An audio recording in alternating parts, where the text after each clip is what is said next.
Imagine holding something so valuable that its worth exceeds the combined lifetime earnings of everyone you have ever met. Not a chest of treasure, not a vault of gold bars, not a painting by a Renaissance master or a diamond the size of your fist. Just a single gram, a quantity so small it would disappear into the creases of your palm, so light you might not even feel it resting against your skin. And yet, if you possess this gram, you would be holding something worth more than most buildings, more than most private jets, more than some entire companies traded on stock exchanges around the world. This is not a thought experiment. This substance exists. It is real, tangible, and in use at this very moment in hospitals, in oil fields, in classified facilities where scientists probe the deepest secrets of matter. It is bought and sold, though not on any market you have ever heard of. It is produced, though only in 2 places on the entire planet. It is hoarded, though no vault could ever contain a meaningful supply, because this substance does not wait. It does not sit patiently like gold or endure for millennia like diamond. It is dying even as you hold it, fatting away atom by atom, decaying into something lesser, something ordinary, something that will never be worth $27 million per gram. That is the price, $27 million, for a single gram of something most people will never encounter, never hear about, never even know exists. And this price is not the result of clever marketing or artificial scarcity or the whims of collectors bidding against each other at auction.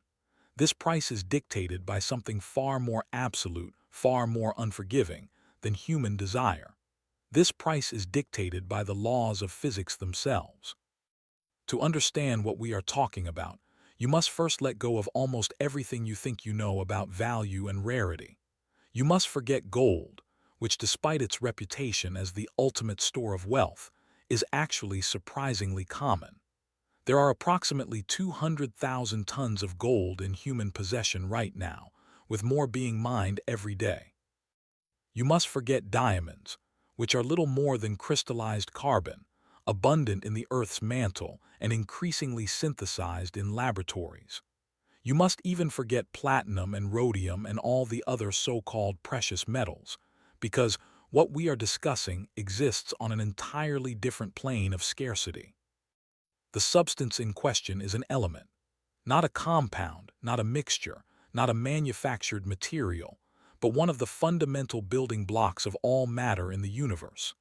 It sits near the bottom of the periodic table, in that strange and forbidding region where atoms become so heavy, so bloated with protons and neutrons, that they can barely hold themselves together. This is the realm of the transuranic elements, the ones that exist beyond uranium, the ones that nature almost never creates, and that humanity has learned to forge only through decades of effort and billions of dollars of investment. The element is called californium. The name itself tells you something about its origins. It was first synthesized in 1950 at the University of California, Berkeley, by a team of scientists led by Stanley Thompson, Kenneth Street Jr., Albert Ghiorso, and Glenn Seaborg. They created it by bombarding curium, itself a synthetic element, with helium ions in a cyclotron particle accelerator. The quantities they produced were measured not in grams or even milligrams, but in individual atoms. A few dozen atoms, created in a flash of nuclear transformation, detected through their radioactive decay, and then gone. It would take years before anyone could produce enough californium to see with the naked eye, and decades before it could be manufactured in quantities large enough to use for practical purposes. Today, more than 70 years after its discovery, californium remains one of the rarest substances ever to exist on Earth. The total amount produced in all of human history would not fill a thimble. The annual production of its most useful isotope, californium-252, amounts to roughly half a gram, sometimes less. That is the combined output of every facility on the planet capable of making it, running at full capacity, year after year, using some of the most sophisticated nuclear technology ever developed.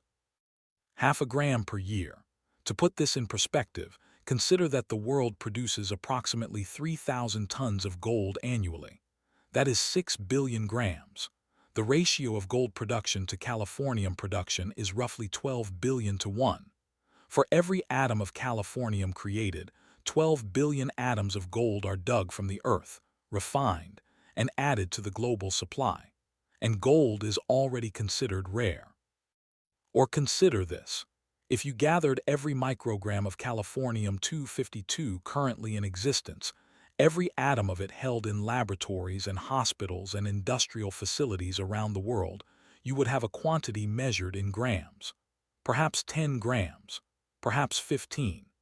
No one knows the exact number, because much of the supply is held by governments that do not disclose their inventories. But whatever the precise figure, it is small enough that you could carry the entire global stockpile in your pocket. You could lose it between the cushions of your couch. You could accidentally throw it away with your loose change and never notice. And that stockpile is not stable. It is not sitting quietly in vaults, waiting to be used when needed. Californium-252 has a half-life of approximately 2.5 years. This means that every 2.5 years, half of it disappears. Not lost, not stolen, not consumed, but simply gone, transformed by radioactive decay into lighter elements that possess none of the properties that make californium valuable. If you bought a gram of californium today and locked it in a lead-lined safe, in 2.5 years you would have half a gram. In 5 years, a quarter gram. In a decade, roughly 1/16 of your original purchase would remain. In 25 years, less than 1,000th. The clock never stops. The decay never pauses. There is no way to preserve californium, no technique to extend its lifespan, no clever trick to slow the inevitable unraveling of its atomic nuclei. You cannot freeze it. You cannot stabilize it with chemicals. You cannot do anything but watch it fade, knowing that the millions of dollars you paid for it are evaporating with every passing second. This is not how we are accustomed to thinking about valuable things. Gold endures. Diamonds persist. Real estate, for all its fluctuations in price, remains physically present. Even currencies and stocks, abstract as they are, maintain their existence as long as the institutions backing them survive. But californium is value with an expiration date, wealth that decays according to an exponential curve that no human intervention can alter. Owning californium is not like owning an asset. It is like owning a melting ice sculpture in a warm room, except the sculpture costs $27 million, and there is no way to turn down the heat.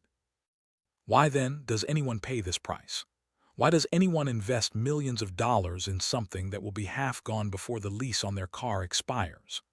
The answer lies in what californium can do, in the unique and irreplaceable properties that make it valuable not as a store of wealth, but as a tool, a capability, a key that unlocks doors no other key can open.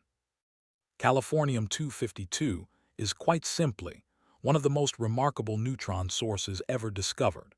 When its atoms decay, approximately 3% of them undergo a process called spontaneous fission, in which the nucleus splits apart into smaller fragments and releases a burst of free neutrons.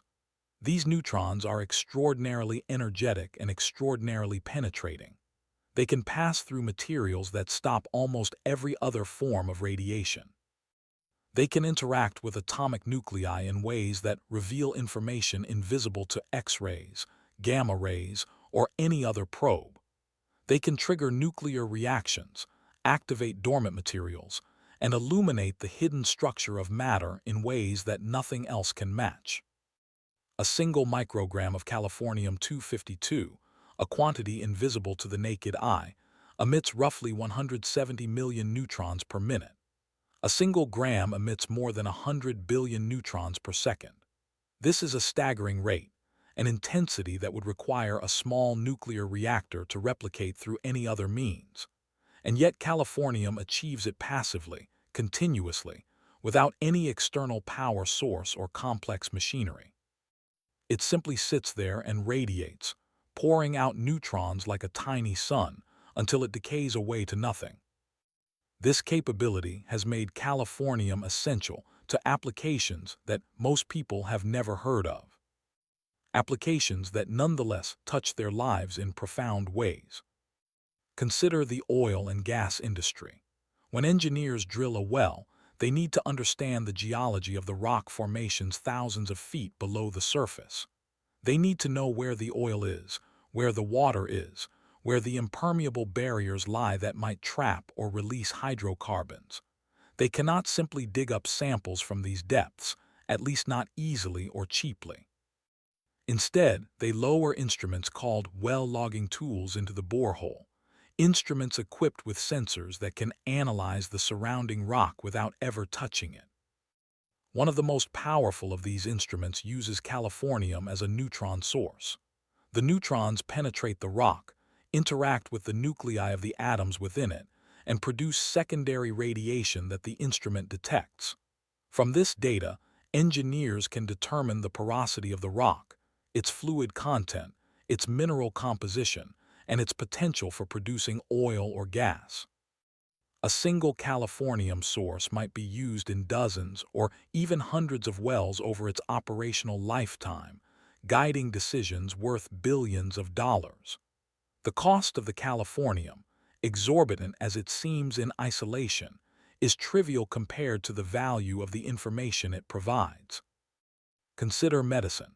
Californium is used in a specialized form of cancer treatment called neutron brachytherapy. In this procedure, tiny sources of californium are placed directly inside or adjacent to tumors, where the neutrons they emit can destroy cancer cells while sparing much of the surrounding healthy tissue. This technique is particularly effective for certain types of cervical cancer, brain tumors, and other malignancies that are difficult to treat with conventional radiation.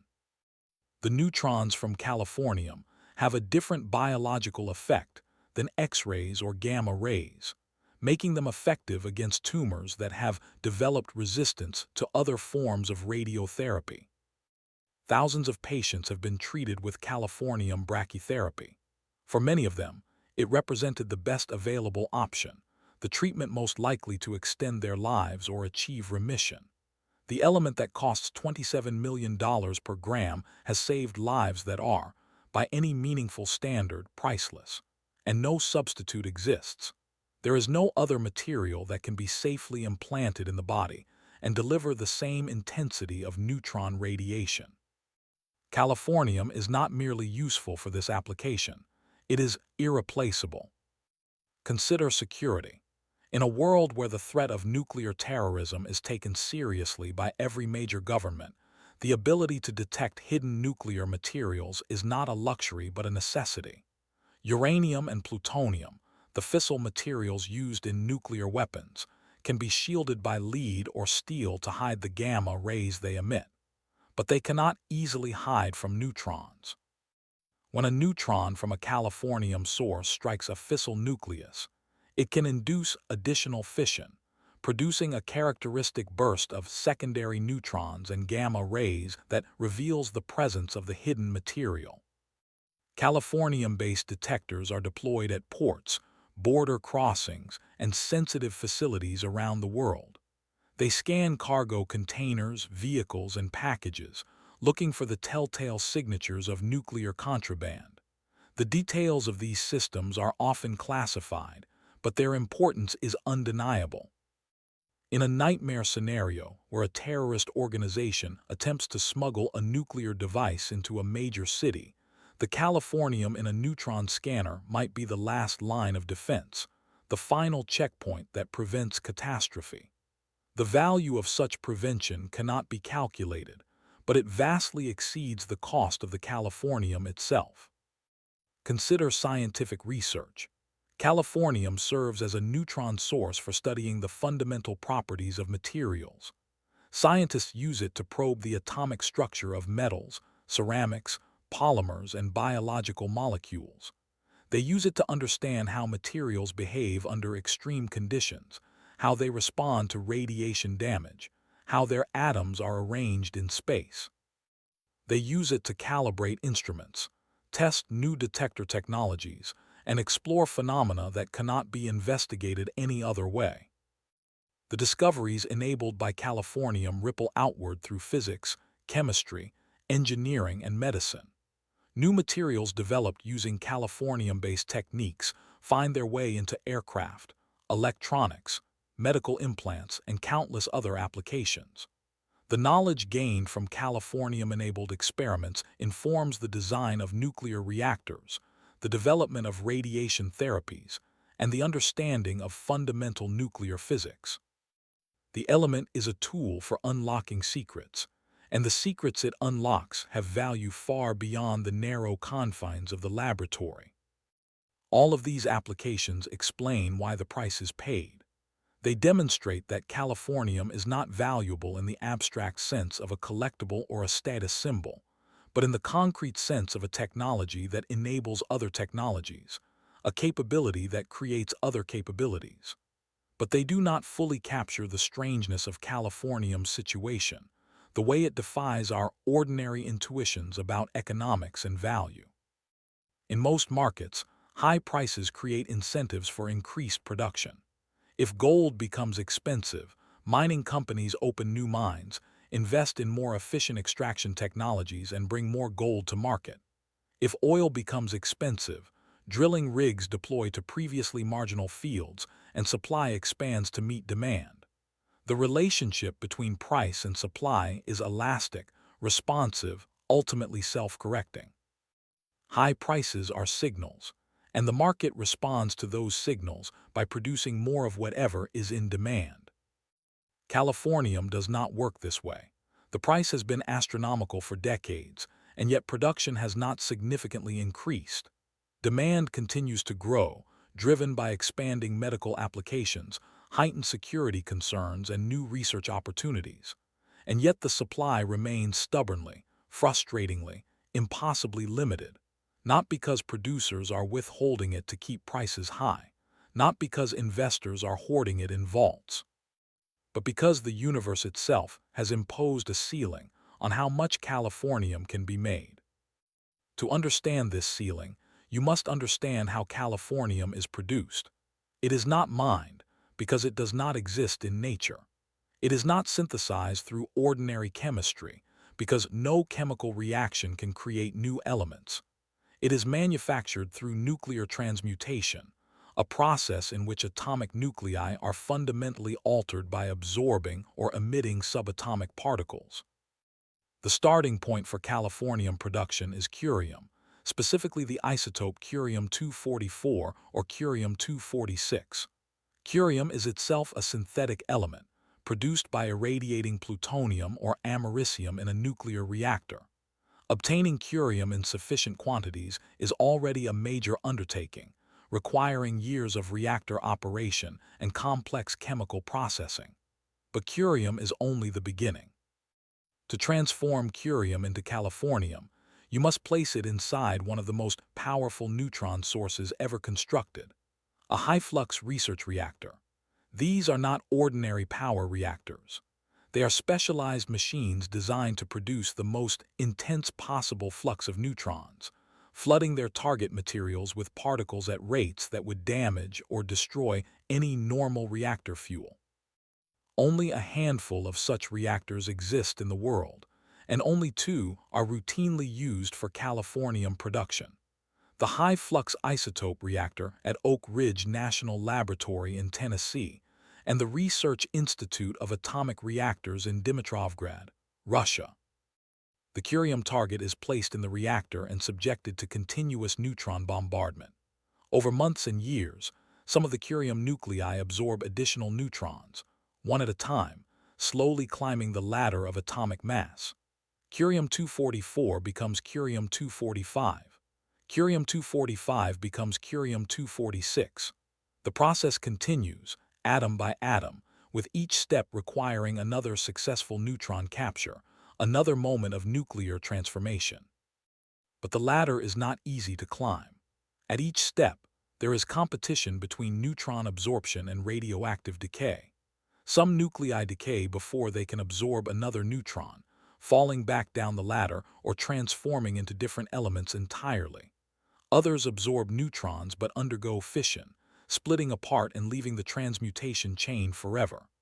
the probability of successfully climbing all the way from curium to californium is vanishingly small.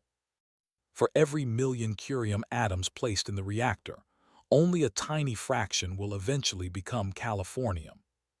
And the process is slow, unimaginably slow by industrial standards. A single irradiation campaign might take 2 or 3 years. With the target material sitting inside the reactor core for thousands of hours, absorbing neutrons at a rate of trillions per second, and still producing only milligrams of the desired product. The high-flux isotope reactor at Oak Ridge is one of the most powerful research reactors ever built, operating since 1965, and yet its californium production is measured in fractions of a gram per year. There is no shortcut. There is no alternative pathway. There is no clever engineering solution waiting to be discovered that will suddenly make californium production easy or cheap. The constraints are not technological. They are nuclear. The cross-sections for neutron absorption, the half-lives of the intermediate isotopes, the competition between capture and decay and fission, these are fixed by the laws of physics, immutable, non-negotiable. You cannot bribe an atom into absorbing neutrons faster. You cannot negotiate with a nucleus to avoid spontaneous fission. The universe has set the rules, and the rules do not care how much money you are willing to spend. This is perhaps the most profound aspect of californium's value. It represents a limit, not a limit imposed by human institutions, not a limit enforced by market dynamics, but a limit built into the fabric of reality itself. We are accustomed to believing that with enough money, enough effort, enough ingenuity, any problem can be solved, any scarcity can be overcome. Californium disproves this belief. It stands as a monument to the boundaries of human capability, a reminder that there are walls we cannot break down, speeds we cannot exceed, transformations we cannot accelerate. The price of californium is not really a price for the element itself. It is a price for the years of reactor time required to produce it. It is a price for the specialized facilities and the trained personnel. It is a price for the curium feedstock, itself extraordinarily difficult to obtain. And it is a price for the simple, brute fact that no matter how urgently you need californium, no matter how much you are willing to pay, you cannot make the atoms transform any faster than nuclear physics allows. Consider what would happen if the production facilities failed. The high-flux isotope reactor at Oak Ridge began operation in 1965. It has been upgraded, refurbished, and maintained over the decades, but it is old. Its core is a complex engineering marvel that cannot be easily replaced. If it suffered a catastrophic failure, if some critical component broke beyond repair, there would be no quick fix. Building a replacement reactor would take a decade or more and cost billions of dollars. In the meantime, half of the world's californium production capacity would simply vanish. The situation in Russia is equally precarious. The reactor in Dimitrovgrad is also aging, and its operations are subject to the uncertainties of international politics. Relations between Russia and the West have deteriorated in recent years, raising questions about the reliability of supply chains that cross geopolitical fault lines. If Russia decided to restrict californium exports, or if sanctions disrupted the flow of materials, customers in the United States and Europe would find themselves cut off from half of the global supply. And remember, californium does not wait. If production stops, the existing stockpile does not sit patiently for the crisis to resolve. It continues to decay at the same relentless rate, losing half its mass every 2.5 years. Within a decade of a production halt, the global supply would dwindle to a small fraction of its current level. Medical treatments would become unavailable. Oil exploration would become less efficient. Security screening would become less effective. Research programs would grind to a halt. The consequences would ripple through industries and institutions that most people do not even know depend on this obscure, almost invisible element. This fragility is not widely appreciated. Californium does not make headlines. It does not appear in political debates or economic forecasts. It exists in a strange shadowland, simultaneously one of the most valuable substances on Earth and one of the least discussed. The scientists and engineers who work with it understand its importance, but their knowledge rarely reaches the general public. Californium is a secret hidden in plain sight, essential to technologies and industries that affect millions of lives, yet utterly unknown to those whose lives it affects. There is something almost philosophical about this invisibility. We tend to believe that the most valuable things are the most famous, the most celebrated, the most coveted. Gold glitters in jewelry stores, diamonds sparkle in advertisements. Rare paintings sell at auction for hundreds of millions of dollars under the gaze of cameras and collectors. These are the icons of extreme value, the symbols that populate our cultural imagination when we think about wealth and scarcity. But Californium defies this pattern. It has no cultural presence, no symbolic weight, no aesthetic appeal. No one has ever worn Californium as jewelry or displayed it in a gallery. No one has ever fought a war over it or built a civilization around it. It is not beautiful. It is not romantic. It is simply useful, extraordinarily useful, in ways that most people will never see or understand. And perhaps this is the purest form of value imaginable. Californium is worth $27 million per gram not because of what it represents, not because of the stories we tell about it, not because of the desires and fantasies we project onto it. It is worth $27 million per gram because of what it can do, the tumors it can treat, the oil it can find, the threats it can detect, the knowledge it can reveal. Its value is entirely functional, entirely practical, entirely grounded in the physical reality of neutron emission and nuclear interaction. There is no mythology of Californium, no cult of collectors, no irrational exuberance driving its price. There is only the cold, clear calculus of supply and demand in a market where supply is fixed by physics and demand is driven by necessity. This leads to a deeper question, one that Californium forces us to confront whether we want to or not. What is value, really? What does it mean for something to be worth $27 million per gram, or any price at all? We are accustomed to thinking of value as something created by human agreement. Gold is valuable because we collectively decided, thousands of years ago, that it would serve as a store of wealth and a medium of exchange. Diamonds are valuable because a single company controlled the supply and convinced generations of consumers that a diamond engagement ring was an essential symbol of love. Art is valuable because critics and collectors and museums have anointed certain works as masterpieces, creating a feedback loop of prestige and price that has little to do with the physical materials involved. All of these forms of value are, in a sense, arbitrary. They exist because we believe in them, and they would evaporate if we stopped believing.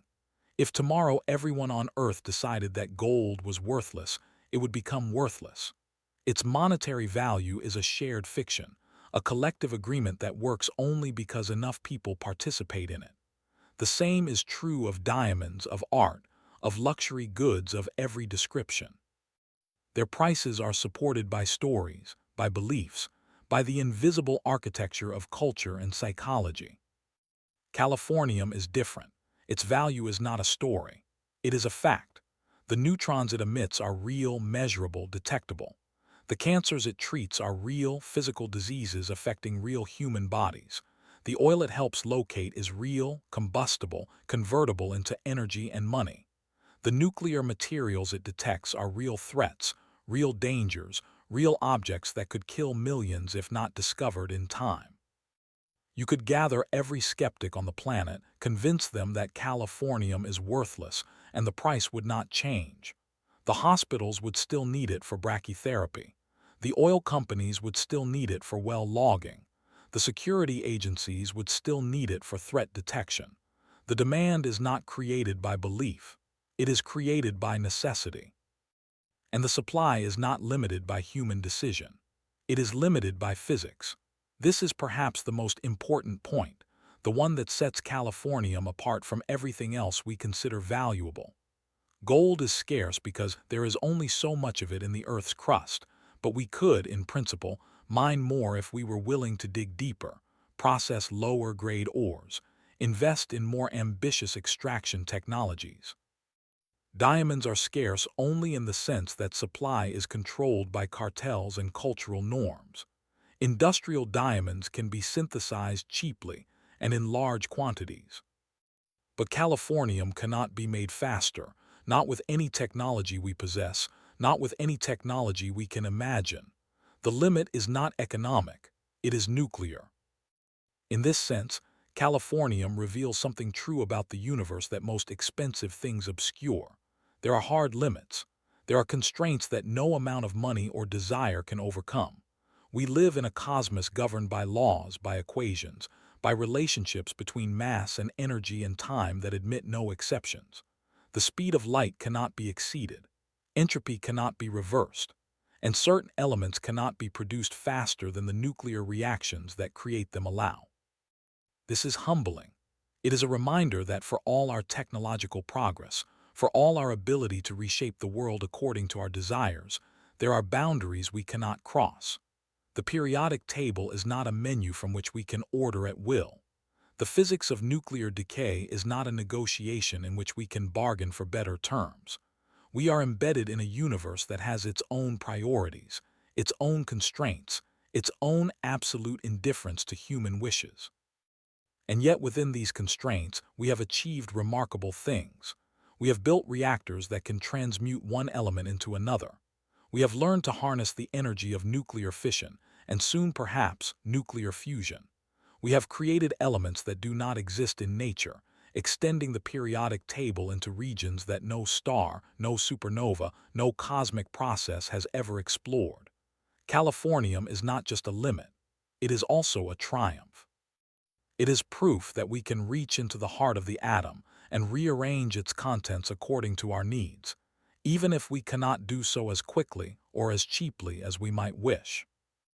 There is a strange beauty in this. The same physics that limits californium production also makes it possible. The same nuclear forces that cause it to decay also cause it to emit neutrons. The same laws that constrain us also enable us. We exist at the intersection of possibility and impossibility, always pushing against the boundaries, sometimes breaking through, sometimes finding ourselves stopped by walls that will never yield. When you hold a gram of californium, if you ever could, you would be holding something forged in the heart of a nuclear reactor, atom by atom, over years of patient bombardment. You would be holding something that did not exist before 1950, something that no human eye had ever seen before that year, something that nature itself almost never creates. You would be holding something that is dying even as you hold it, emitting neutrons in a silent, invisible flood, counting down toward the moment when half of it will be gone. And you would be holding something worth $27 million, not because a market decided it should be, not because a story made it so, but because the universe itself has made it rare and useful in a way that nothing else quite matches. This is value without mythology. This is scarcity without artificial constraint. This is worth, pure and simple, grounded in the bedrock of physical law. There are perhaps a dozen grams of californium-252 on Earth right now. Perhaps fewer. Some of it is in medical devices, treating cancer patients who have no idea what element is saving their lives. Some of it is in well logging tools, descending into boreholes a mile below the surface, guiding the extraction of oil that will power cities and nations. Some of it is in security scanners, watching for the signatures of nuclear contraband at ports and border crossings. Some of it is in research laboratories, enabling experiments that will expand our understanding of the universe. And all of it is decaying.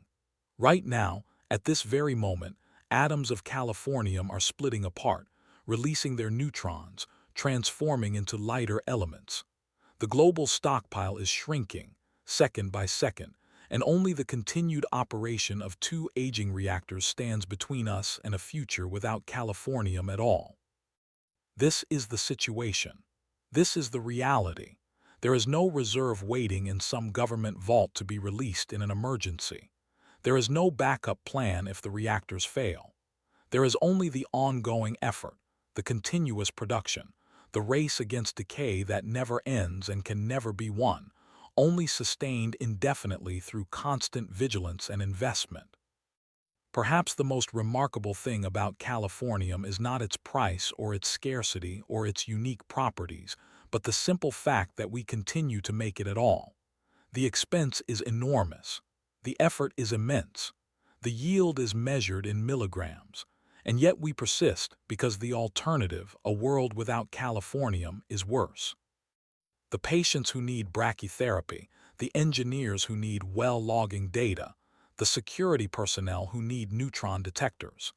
Their needs are real, and real needs demand real responses, no matter how difficult or expensive. In the end, californium is not just an element. It is a window into a different way of thinking about value, about scarcity, about the relationship between human desire and physical reality. It shows us that some things cannot be bought with money alone, that some limits cannot be overcome with technology, that the universe has its own accounting and keeps its own books. It shows us that value can be grounded in something deeper than story or belief, something as solid and unyielding as the laws of nuclear physics. And it shows us, perhaps most importantly, that we are capable of remarkable things even within the constraints the universe imposes. We cannot make californium easily, but we can make it.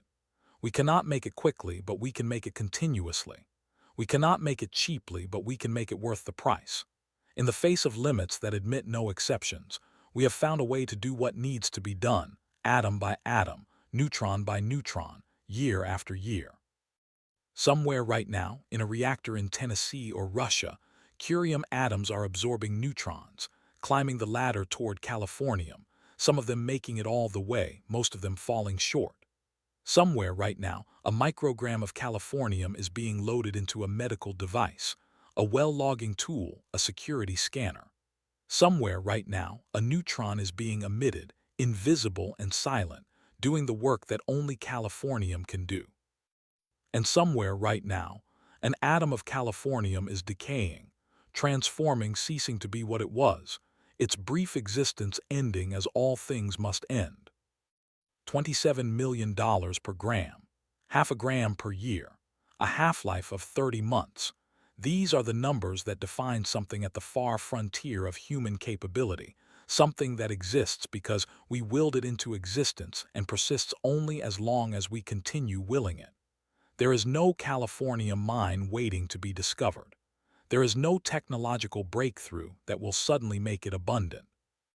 There is only the patient, expensive, never-ending work of transmuting matter at the atomic level, one nucleus at a time, deep in the heart of reactors that most people will never see, producing a substance that most people will never know exists. And yet it matters.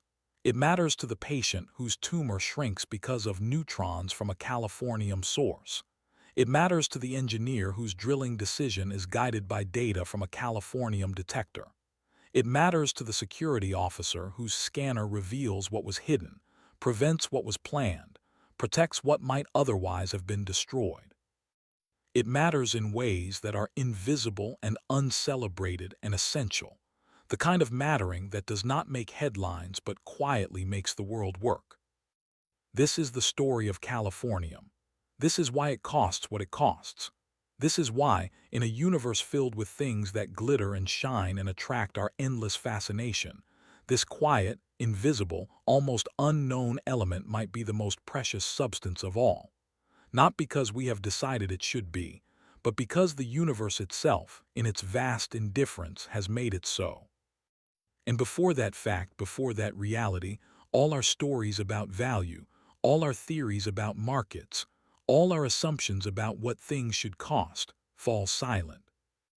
What remains is the element itself, rare beyond imagining, useful beyond substitution, valuable beyond negotiation, and dying, always dying, atom by atom, even as we race to make more, caught in a cycle that has no end, no resolution, no final victory.